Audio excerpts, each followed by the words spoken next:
Friday, January 31st, 2020 at 10:32 p.m., Dr. Fauci gets an email from Christian Anderson. Christian Anderson's a British researcher who's received numerous grants from NIH. Two really important sentences are in that email.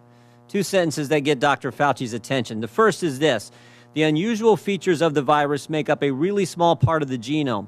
So one has to look really closely at all the sequences to see that some of the features look engineered. Again, this is January 31st, 2020. Second sentence: Eddie, Bob, Mike, and myself all find the genome inconsistent with expectations from evolutionary theory. Email arrives 10:32 to Dr. Fauci on January 31st, 2020. 2 hours later at 12:29 in the morning, Dr. Fauci sends an email to his top deputy, Mr. Hugh Auchincloss. Guys worked for Fauci for 15 years, part of his inner circle. Sends it, subject line says important in all capital letters. He attaches a paper on gain-of-function research written by Dr. Barrick and Dr. Shi. Dr. Shi, of course, is the so-called Bat Lady, Batwoman, the lady who does research in the Wuhan, China lab. This email, Dr. Fauci says, again, to his top deputy, it is essential that we speak this AM.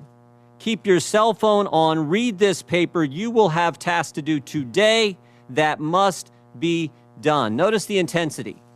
Notice the focus. I mean, this is the house is on fire email here. Now, 2 hours after that, at 2:48 in the morning, Dr. Fauci's busy this morning. 12:29, that email he sent to Dr. Auchincloss, his top deputy. 2 hours later at 2:48 in the morning, he sends another email, this one to Robert Kadlec, Assistant HHS Secretary, Trump appointee, not part of his inner circle, and he attaches a different article to this email, one that says the virus came from an animal, that downplays any lab leak theory. Now, again, notice the tone of this one. Bob, this just came out today. Gives a balanced view. Best, Tony. I mean, totally different from the previous. This is one like, oh, if you get a chance, read this, gives a balanced view. So the tone is different, but also that sentence, gives a balanced view, it's not true either. That's just not accurate. This article downplays, as I said, the lab leak theory, emphasizes evolutionary cause to the virus. What happens next? What happens next? Later that same morning at 11:47 a.m., Dr. Fauci's deputy gets back to him.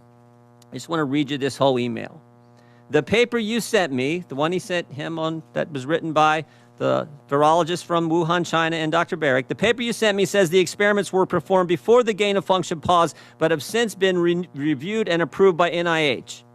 Not sure what that means, since Emily, someone else who works for Dr. Fauci, is sure that no coronavirus work has gone through the P3 framework, which, of course, is the oversight body that's supposed to approve any grant dollars going for gain-of-function research. No coronavirus work has gone through the P3 framework. Final sentence, she will try to determine if we have any distant ties to this work abroad. She will try to determine if our fingerprints are on any of this. All these emails happen in 13 hours. So 13 hours after Dr. Fauci gets the initial email from Christian Anderson saying, looks like this virus is engineered, not consistent with evolutionary theory, Dr. Fauci knows some important facts. First, Dr. Fauci knows there's a lethal virus on the loose that started in Wuhan, China. Second, he knows the American taxpayers have funded gain-of-function research in Wuhan, China.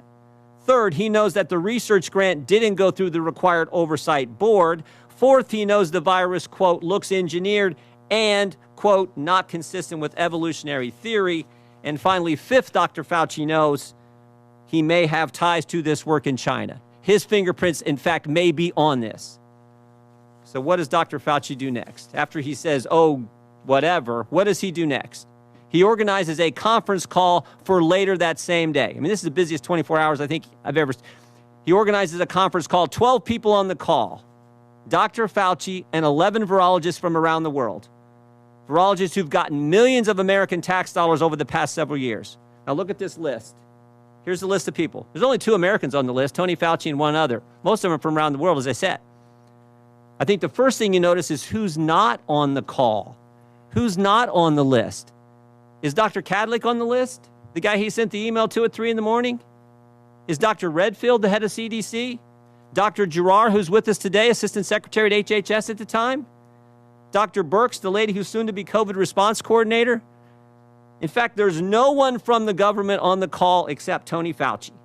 Tony Fauci and 11 other individuals who got a bunch of American tax dollars over the years. What happened on the conference call? The short answer is we don't know. We don't know what they talked about. I mean, I think we got a good idea. We don't know for sure, but we do know what happened 4 days later. 4 days later, February 4th, 2020, Christian Anderson, the guy who started it all, who said the virus looks engineered, Christian Anderson said this 4 days later. The crackpot theories going around at the moment relate to this virus being somehow engineered. That is demonstrably false, close quote. What? In 4 days, this guy went from this looks engineered to now that's demonstrably false. 4 days, he went from this isn't consistent with evolutionary theory. Now we know it's totally evolutionary. But it gets even better. It gets even better. Mr. Anderson and 3 of the other people on this call write an article a few weeks later that says COVID is not a laboratory construct. And while they're writing that article, there's an email from March 6 where Mr. Anderson offers to let Dr. Fauci edit the article before it's published. And here's the kicker. Here's the kicker. When the article is published, Dr. Fauci cites it at a White House press conference when he is asked by a reporter about the origin of the virus. Cites the very article he put in motion on the conference call and he was allowed to edit. At the White House, where he's supposed to be giving the American people the truth, he references an article that he manufactured. Now, maybe I'm wrong about all this. Maybe it didn't work out this way. I think I'm right. Maybe it didn't work out this way. But it would have been nice, Mr. Chairman, if Dr. Fauci would come today and answer our questions. He could have come here and defended himself, but he didn't have the courage to do it. And you know who else wouldn't come? Remember that email about the P3 framework? We invited Dr. Hassel to come too. He's the individual who chairs that oversight board. We invited him to come today too, and he wouldn't come. I'm convinced these guys knew right from the get-go what the truth was, and they misled the American people. Oh, here's the other thing. You know that conference call? That conference call? We got the emails regarding the conference call from February 2nd. All these guys were emailing back and forth. They were on that conference call. Here's what we got on the FOIA request. Here's all their emails. Every single thing is redacted. Every single thing is redacted about what took place in that conference call, because I'm convinced it was at that conference call where they said, we got to cover our tracks. And again, maybe I'm wrong. Maybe I'm wrong. But Dr. Fauci could have been sitting right there and answering our questions, and he wouldn't come today. I yield back. Thank you, Mr. Jordan, and let the record reflect that Dr. Fauci was invited Friday afternoon. He declined.